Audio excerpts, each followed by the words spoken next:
For the Georgina dress you need a really lightweight cotton, like cotton lawn, 70 centimeters for a 3-year-old. You'll also need the pattern matching thread, scissors, and you need some scraps so you can make your applique. On this particular dress I'm using a different fabric for the yoke and the skirt. To print off the pattern at the correct size, select the option borderless and print off a test sheet. Check that the measurements are indeed 5 centimeters and you're ready to go. You also find a diagram of how the pieces fit together. On the pattern you will also find a dashed line, that's the overlap. It makes it easier to put the pattern together. The original pattern has actually got a flat back, but on this video I'm showing you how to do it with a gathered back. The front and back are identical, so there's no problem doing it. You can just do whichever one you prefer. At the top of the front pattern you will find a line. That's in case you want to put a box pleat in instead of the gathers. And then there's a mark for the gathers, but you can gather all the way to the underarm seam if you like. You've got a back yoke and a front yoke. When you put the pattern pieces on top of each other, you will notice that the front is ever so slightly bigger, and that's because of the rounded tummies of smaller children. You will also notice that the front scoop of the armhole is bigger than the back one, and that makes it fit so much better. The shoulders are also at a slant, and that's to fit the slightly sloping shoulders of a child. For this option I want to cap my front twice. So cut one side out and then simply flip over to the other side, pin it back down and then cut the whole thing out. Don't forget to mark the point to which you want your gathers to go. Mine are more central, but you can do it right to the underarm seam. For the skirt I've only used 40 centimeters in length. You could also put the front yoke and the back yoke on here on the fold, and then you just need a different lining. Could be a contrast lining if you like. For my yokes I've chosen a really lovely cotton with lycra, and I'm going to cut my front yoke and my back yoke twice. When you see these arrows on any pattern, that means cut on the fold. So what I've done here is I've just folded my fabric over and then I fold it over again, and when you put your pattern piece on the fold, you need to make sure that it's exactly on the edge, not slightly over and not slightly off it. Some people think they need to leave a seam allowance and you don't. Then cut the pieces out, do the same with your back and you're ready to go. If you haven't got a rest and you're going to buy a fabric, you need 30 centimeters length there, and that's fine for a 1m30 or 1m40 wide fabric. Now we're going to do our applique, and I've already got some bonder web ironed onto the bits that I want. First of all, I'm going to cut myself a heart, fold over that piece of paper in half, cut your heart out, and it gives you a lovely shape. Now I've done myself 3 different sizes, and now I'm going to cut them out of the bonder web. So just draw on the paper side and then cut your hearts out. Your next step then is to just place them where you actually want them on your front, and the one that overlaps I'm taking off, and I start with the 2 that are there. So now I can remove my paper from the back of my hearts, and I'm actually using a organza cloth, the silk organza cloth, to put over it because I've got sometimes a little bit of dirt on it, and I'd rather have the dirt on my organza than on my little hearts, especially when you're working with white. It's a good trick. You don't need to move the iron, just leave it on there steady for a couple of seconds.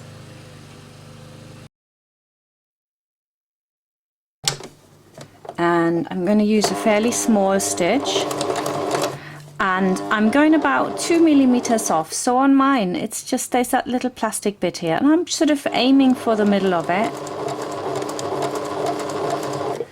You might want to do the last stitch by hand and make sure you get in the right position.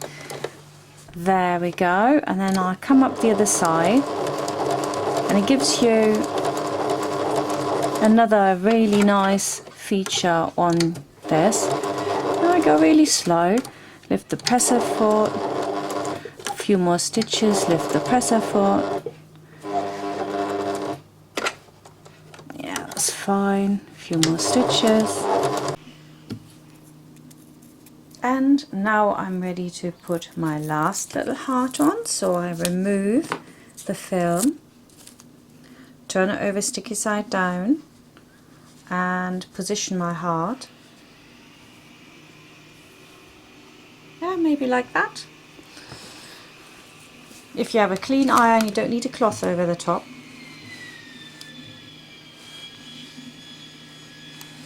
There we go. And on.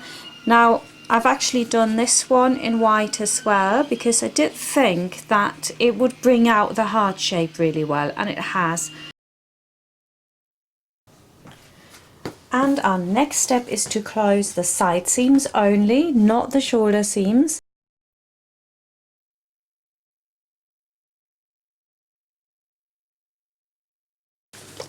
Important thing is, when you put your side seams together, it doesn't really need pins in there. So secure your stitches at either end, just a few stitches will do. Now I've got my yoke together, both in the lining and in the shell fabric. And what we're going to do is, this one, the lining, the seam allowances are on the outside, and here they are on the inside. So we have the right sides facing again, and we just pop this inside of that one. And the important thing here is you must pin there the side seam. So one seam allowance goes one way and one the other, and we're putting some pins in. Now we're going to close all the way around the armhole, all the way around the neck hole, and back down the other armhole. So start on one shoulder again. You need to make sure you line it up with the 1 centimeter seam allowance there. And it's right there, that is, and we go all the way around.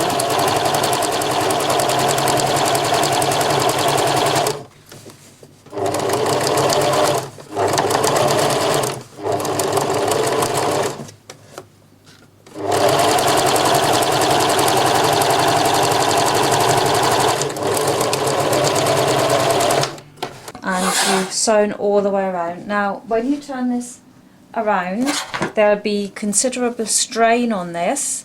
See, there isn't enough space there, and to make sure that looks really good, what you do is, in all your curves, you're going to snip right to the seam. Now we turn it inside out. So now it's all turned inside out. As you can see, it needs a jolly good press. There. Now the next thing we want to do is to close the shoulders, okay, and they are simply slotted inside each other, so that's easier than you think. So one fits into the other, so take the front one through to the back. So what I'm doing is, look, I'm going in between the layers. There's my fingers, okay, and that needs to go basically right sides facing on this side, doesn't it? So if you get your fingers in there like that, and pull it through to the other side here, and then they go edge to edge really. So what you do is you fold this in, put this right into the edge, one pin, and then same on the other side. Okay. Really nice. All you have to do is sew from here to there. So I'm just going to sew from there to there. Make sure that you 1 centimeter seam allowance. Make sure that you secure your thread right on this edge. And go down to the other side. And there we go. Cut across here, cut across there. Pull it through. So now we've done our shoulder and it's all nice, it's all closed. We can do our little skirt. Next we're going to put our shell together. If your fabric has a right side, then that needs to be on the inside. This is how I cut them out, and I can leave them together like that. There's nothing I have to do with it apart from quickly put a pin here, all right, and maybe on the other side, but actually you don't need pins. Let's show you how this works without pins. Lock it in as you do, just like that. Take your hem, put that on top of each other, hold it in your hand, straighten it out, put the edges on top of each other, do this with your hands, another finger there, and now I'm going to line it up with my seam allowance. I have no pins in there, look.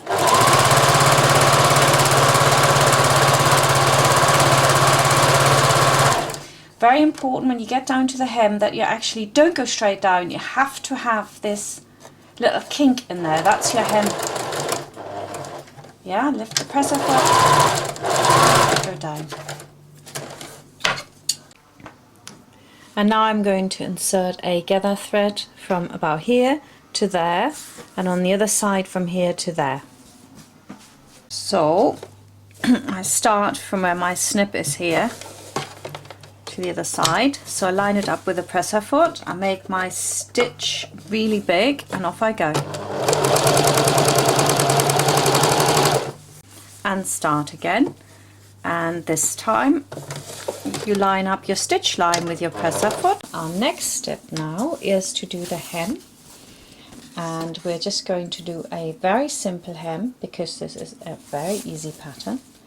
We're going to turn up our hem about 1 centimeter, and we're going to turn it in 3 centimeters.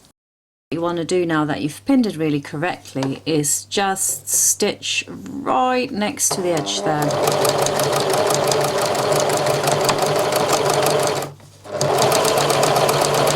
So now we've got a really nice seam down there, very close to the edge. That looks really good. So what you want to do is we want to attach the skirt here to the inner layer that we've got and not the outer layer.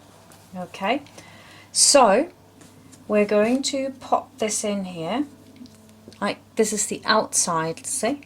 So if you pick one of those up and put it like this, that's what we want to do.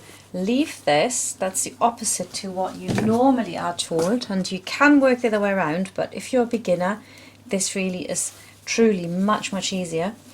You're now going to place the seams on top of each other. So you basically have, if you look very closely here, that's the wrong side and that lies here on the outside kind of thing, and that feels wrong because you're always told to do right sides facing. Well, this way we're going to work a little bit differently. And to make this a bit easier, I'm just going to pop this in there so it's out of the way, and I can just work with my circle here. Whoops, don't come off. And only when I've done this and it's in place, right, now I pull my threads. You don't want to do it before because it's just in the way, you might pull too much. So just 2 threads, the upper threads here, whichever ones are showing, we're going to do. I'm just going to pull, then pull it back like that. Oops, a bit too much because there's a bit of elastane in it. So, yep, and that fits on nicely. So now, put a pin in here, do a figure of 8 all the way around. There we go. And we've got it nicely gathered. You could of course go all the way to the side seam if you wanted to. Turn it around, do the other side. Again, pull the threads, wrap it around your needle and distribute them. And that is then done. Put some pins in all the way across. And we're going to stitch in between those lines. A centimetre will take you right in there. And the only thing you want to make sure of is that you don't catch any of that, so you just fold that back. That's the only slightly challenging bit. And we now want our 1 centimeter seam allowance again, so make sure you line up your fabric.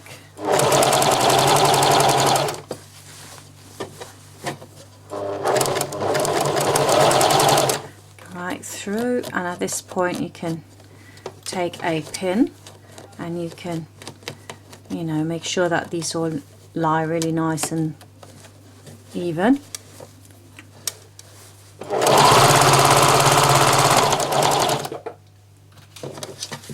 And I'll do this all the way around. Everything's been sewn in now, so I can now remove my gather threads, at least the lower one, which is visible. We just need to tuck in our dress into this bit there. We do that by simply pinning it, making sure that our line is over this, and that's quite straight. Right, and so now I have pinned this all the way around. I'm going to take it on the sewing machine and try to stitch as close to the edge as possible.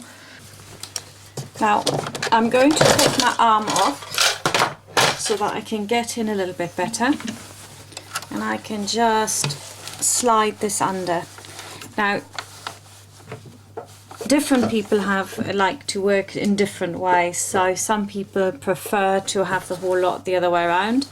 I'm going to work this way just simply because you can see it better on the camera. Oh yes, don't start actually in the center front, and start maybe on here.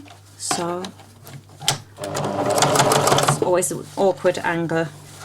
And now I'm just going to line my fabric up. I'm going to take these pins out, even though theoretically I could leave them in, because I don't want it to catch at all. I want the stitching to look really pristine. So, and normally I say don't look at the needle, but actually I am. I'm taking great care here to line this up with the center, but then I look at my needle and flick back and forth, so I make sure that I keep the same distance.